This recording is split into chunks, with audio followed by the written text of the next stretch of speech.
When you focus on something, the world just kind of opens up, but you have to be focusing on the right thing. If you were meant to be a writer and then you decide because you want money to go into law school and then you focus very deeply on law school, what will happen is for a year or two, you'll be able to skid by, but then the wheels will start going slower and slower because you're not interested in it. You're not connected to it. You get bored and your focus will start falling to pieces. But if it's something you love, you can focus on that for 7, 8, 10, 12 years and never get bored.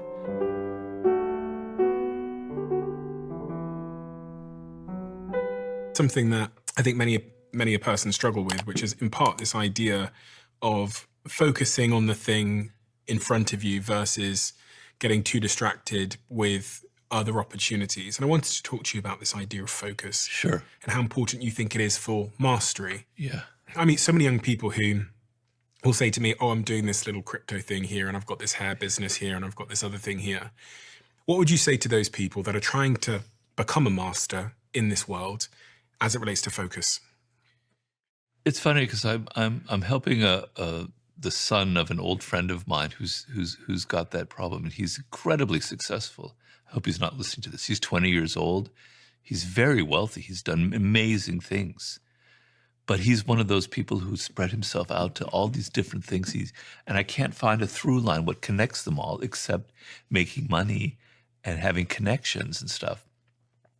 And it's very alluring in this world, particularly, where there's so many possibilities where you can get on the internet, you can learn this, that, the other people are doing these things. You can get into crypto, you can, start your own business here. You can get into the health and fitness world. You can, and then later on try to figure out how to connect them all. But life doesn't work like that. That's not how the brain functions. That's not what we were meant for, because it doesn't start from you. The whole thing has to start from you. It can't start from the world. It can't start from what other people are doing. It can't start from what's sexy. It has to come from within. If it doesn't come from within, then you're going to be floundering for years and years and years. And so what I've done with this young person, whose name I won't mention, but I love dearly, is what is it that really is in your heart? What is it that you really, really love? How can we connect this crypto with this media business that you're starting, with the sports world that you're starting, with this fitness thing? What connects them all, And to me, I was getting the sense, we haven't solved it yet, but he's kind of excited by celebrities and by that world. And that's fine. I think there's nothing wrong with that. So I'm saying, well, maybe what connects all this is the film business, right? Because the film business is pretty wide-ranging. To be a producer, to raise money, you're dealing with all kinds of different people. You're networking, you're meeting starlets, it's a glamorous life, but it's focused, okay? So, when you focus on something, the world just kind of opens up, but you have to be focusing on the right thing. So if you were meant to be a writer and then you decide because you want money to go into law school and then you focus very deeply on law school, what will happen is for a year or two, you'll be able to skid by, but then the wheels will start going slower and slower because you're not interested in it. You're not connected to it. You get bored and your focus will start falling to pieces. But if it's something you love, you can focus on that for 7, 8, 10, 12 years and never get bored.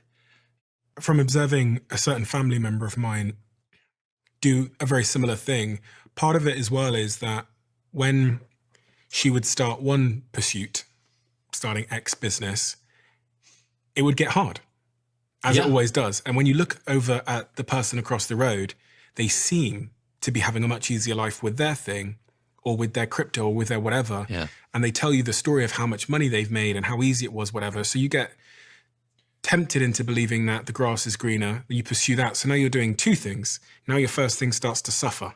Yeah. And I think especially in the early season of life, when you don't have Elon Musk resources, much of the game is focusing enough on one thing to build those resources so that you have the chance of being able to do it more than one thing or spreading your bets a bit more. But in that first season, when you're in resource accumulation phase, I think my early investors in my company, I remember one day emailing my first investor, who's a very successful man, and saying, I've got an idea.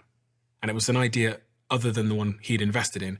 And I remember the email, I was 18 years old, And he hit Whoa. me so hard on that email. He was like, if you don't focus on one thing, you will never, ever Wait, be you were the one that successful. was interested in this other Yeah, thing. I was Oh, and trying to he was the divert. one. Yeah, so my investor, he was a very successful man, and I emailed him this other idea, which I thought was amazing. Yeah. And he sent me this email back, which was like being hit by a whip. And he was like, if you don't focus on one thing now, you will never be successful. Because also you rob yourself, as you said, of the chance of accumulating deep skills. Yeah.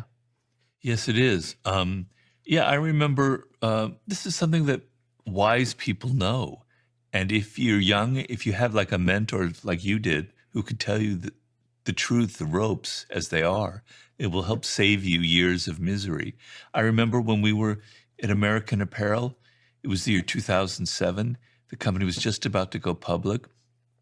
I was about to be put on the board of directors, and this man came to me who was like your investor, and he said, Robert, just make sure that Dove's doesn't mindlessly expand. Make the brand focused. Have it focused on one thing, and then he will be successful. At the time, I thought that was interesting, but I didn't really have the guts to like explain that to Dove. But there are people out there who understand the truth of this. But the other thing about envy, like you say, you see your other friend doing crypto and they're having so much fun and making so much money. Tell you, it's bullshit. They're not having as much fun as you think, right? People create a front on Instagram or TikTok or wherever where life seems so glorious, but they're never having as much fun as you might imagine. You know, in my book, Laws of Human Nature, I talk about Aristotle Onassis, who in the 60s was the wealthiest man in the world. He was married to John F. Kennedy's widow, Jacqueline Kennedy, Jacqueline Onassis. Who could be happier than that? He had yachts, etc. He was the most unhappiest, miserable person in the world, as Jacqueline Kennedy explained in her autobiography. He was such a mean-spirited, unhappy person. Yet everybody envied him because he had this beautiful wife and all that money. The people you envy are not doing nearly as well as you think. So don't let that influence your decisions in life. I've never forgotten a certain Johnny Ive clip that I watched many, many years ago. I think must have been 5 years ago now, where he talks about working with Steve Jobs. And this is what he says in the clip. And I've never forgotten it. Never forgotten it. This sounds really simplistic, but it still shocks me how few people actually practice this. And it's a struggle to practice. But is this issue of focus. Steve was the most remarkably focused person I've ever met in my life. And the thing with focus is it's not sort of like this thing you aspire to or you decide on Monday, you know what, I'm going to be focused. It is every minute, why are we talking about this? This is what we're working on. You can achieve so much when you truly focus.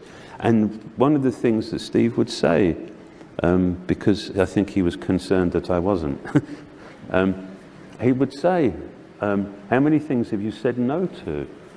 And I would, honestly, I would have these sacrificial things, because I wanted to be very honest about it, and so I say, oh, I said no to this, and no to that.